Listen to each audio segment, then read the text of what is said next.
everyone, and welcome back for another deep dive. Today we're going to be talking about the story of Sarah Abu-Bakr Al-Awlaqi. Yes. She's a 10-year-old girl in Abu Dhabi. And what's interesting about her story is that she's living with type 1 diabetes, and she was diagnosed at 4 years old. At the very young age of 4. Yeah. And what's so interesting is we've got some great sources that go beyond just, her diagnosis. We're looking at the impact of early intervention. We're going to be talking about the role of technology, and in particular, how her physician, Dr. Jamal Mustafa Al Jubeh, has been instrumental in her journey. So let's go back to the beginning. Sarah started showing symptoms like fatigue, unexplained thirst, weight loss. At 4 years old, that must have been terrifying for her and her family. Absolutely. But those symptoms, while being terrifying, were also crucial to her getting a diagnosis quickly. And that swift action was possible because of the excellent healthcare system in Abu Dhabi. They were able to get to Sheikh Khalifa Medical City, a leading facility where she met Dr. Al Jubeh, who is a renowned pediatric endocrinologist. I'm curious about Dr. Al Jubeh's approach. The sources mention he goes above and beyond for his patients. Was there anything specific that he did that stood out to you? One of the things that really impressed me was his focus on empowering Sarah and her family to really take ownership of her condition. He didn't just explain the science behind type 1 diabetes, but he made sure they understood the why behind every treatment, every decision. And that approach likely really helped to reduce some of that initial fear and uncertainty that can come with such a diagnosis. I imagine it's one thing to be told what to do, but to understand why you're doing it, that can make all the difference in feeling in control, especially with a condition that requires such constant management. Right. It's like he gave them the tools to navigate their new reality, not just the roadmap. And that must have been particularly important, considering how young Sarah was at the time. Do the sources mention any specific challenges that she faced in those early days? Imagine being 4 years old and having to deal with daily insulin injections, constant finger pricks for blood sugar monitoring. It's a lot for anyone to handle, let alone a child. But despite those hurdles, Sarah showed incredible resilience. And I think Dr. Al Jubeh's guidance played a crucial role in helping her adapt. You mentioned Dr. Al Jubeh's role in helping Sarah adapt. Was there a specific strategy or method that you found particularly effective?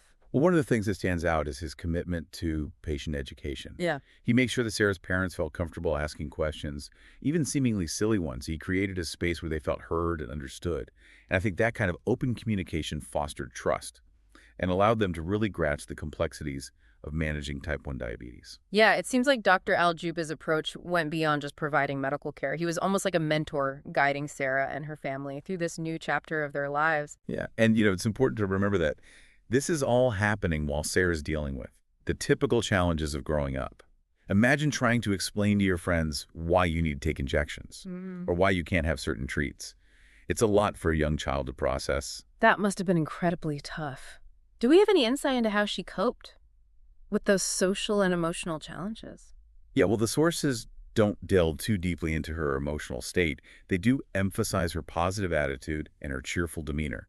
Despite the difficulties, she remained engaged in school and activities.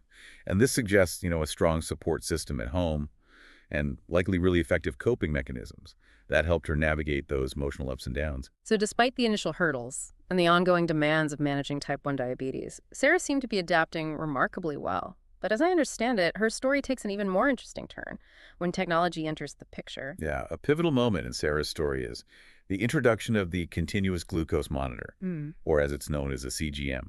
Now, I know a CGM is a big deal for managing type 1 diabetes, but for listeners who might not be familiar, can you explain how it works and why it was such a game changer for Sarah?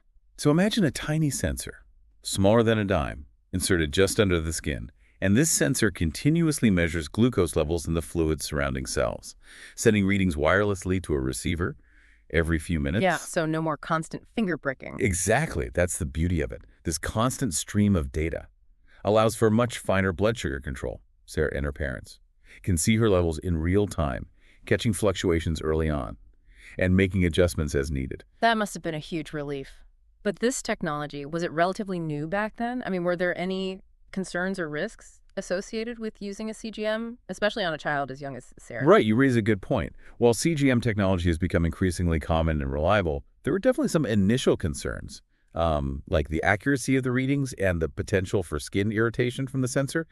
However, the benefits, especially for a child like Sarah, far outweighed the risks. I imagine having access to that kind of real-time information must have really impacted Sarah's daily life. Or absolutely, think about it. Before the CGM, Sarah's blood sugar levels were like a roller coaster, with these unpredictable highs and lows.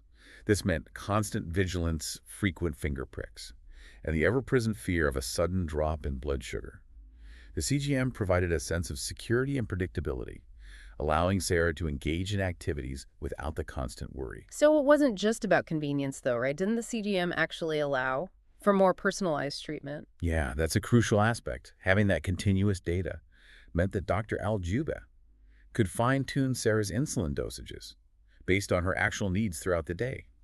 This level of personalized care led to better overall blood sugar control and likely reduced the risk of long-term complications. It sounds like the CGM wasn't just a technological marvel, but a tool that empowered Sarah to take control of her health in a way that just wasn't possible before. Exactly. And that shift in control, especially for a child, can have profound psychological benefits. Imagine the boost in confidence, knowing that you have the information and the tools to manage your condition effectively. It's amazing how technology can not only improve medical care, but also have such a positive impact on a person's sense of self-efficacy. Right. And speaking of empowerment, the sources highlight how Sarah's increased independence had a ripple effect on her entire family. What do you mean? Well, think about the burden on Sarah's parents before the CGM.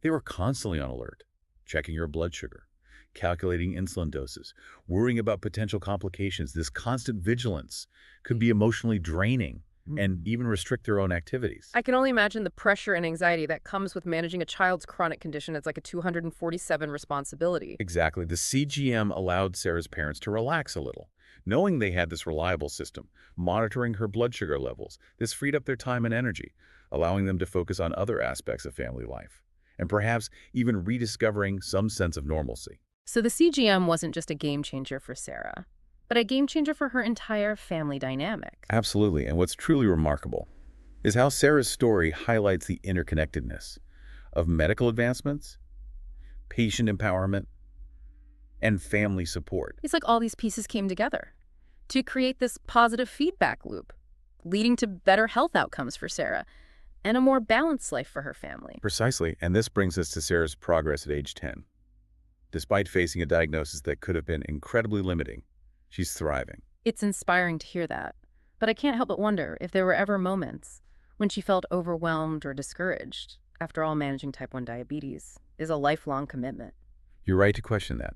While the sources paint a really positive picture of Sarah's journey, it would be naive to assume that there weren't moments of frustration or sadness. Absolutely. It's important to acknowledge that. Even with the best care and support, living with a chronic condition like type 1 diabetes can be emotionally challenging at times. Absolutely. But what's crucial is that Sarah had a support system in place to help her navigate those challenges.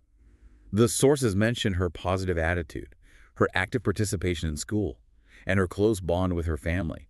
These factors likely played a significant role in building her resilience and fostering a sense of hope for the future.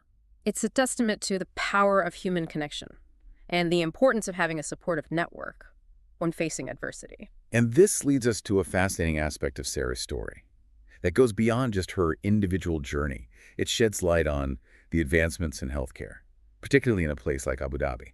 That's an interesting point. We've been so focused on Sarah's individual experience, but her story also speaks to this larger narrative about access to quality care and the impact of cutting-edge technology. Exactly. Sarah's access to a world-renowned medical facility, a dedicated physician like Dr. Al Jubeh, and innovative technology like the CGM highlights the transformative potential of a healthcare system that prioritizes early intervention and patient-centric care. It really makes you appreciate the advancements that have been made in diabetes care and the impact they can have on a person's life. And it also raises the question of how we can ensure that this level of care is available to everyone, regardless of location or socioeconomic status. That's a crucial point. While we celebrate Sarah's story, it's important to acknowledge that not everyone facing a type 1 diabetes diagnosis has the same opportunity. Absolutely. There's a lot of work to be done. In terms of global healthcare equity and ensuring that all individuals have access to the resources and support they need to live full and healthy lives. Yeah, it really does make you think about how lucky she was to be in a place where she could get access to those resources. It is, and it's not just, The physical resources like hospitals and technology, but also about having access to compassionate and knowledgeable healthcare providers like Dr. Al Jubeh. His dedication to Sarah's well-being, his commitment to empowering her and her family, that human element that played a crucial role in her journey. I want to hear a little bit more about Dr. Al Jubeh's approach. What was it specifically that you found to be so unique? One thing that really impressed me was his emphasis on communication. He took the time to explain complex medical concepts in a way that Sarah and her family could understand. He encouraged them to ask questions, and he truly listened to their concerns. And this created a sense of partnership, where everyone felt involved in her care. It's one thing to have access to advanced medical technology, but it's another thing entirely to feel understood and supported by your healthcare provider. Absolutely. And I think that's a key takeaway from Sarah's story. The power of that doctor-patient relationship. It's not just about prescribing medication or monitoring blood sugar levels. It's about building trust, fostering open communication, and empowering patients to take an active role in their own health. So we have this incredible story of resilience, of technological advancement, and this crucial role of compassionate healthcare providers. But what does it all mean for our listeners? What's the takeaway message here? Well, I think Sarah's journey reminds us that even in the face of, a challenging diagnosis like type 1 diabetes, there is always hope. With the right support, access to quality care, and a positive mindset, individuals can not only manage their condition, but truly thrive. It's such a powerful message of hope and possibility. It really makes you wonder what other advancements are on the horizon for managing chronic conditions like type 1 diabetes. That's a great question, and one that researchers around the world are actively exploring. We're seeing incredible progress in areas like artificial pancreas technology, which could automate insulin delivery and further reduce the burden of diabetes management.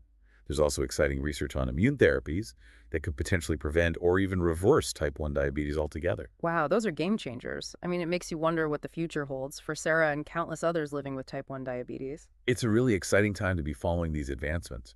And while there's still much work to be done, Sarah's story serves as a powerful reminder of how far we've come and the incredible potential that lies ahead. Well, thank you all so much for joining us on this deep dive into Sarah's remarkable journey. It's a story that's both deeply personal and universally inspiring. We hope it leaves you with a sense of hope, a curiosity to learn more, and maybe even a spark of inspiration to make a difference in the lives of others.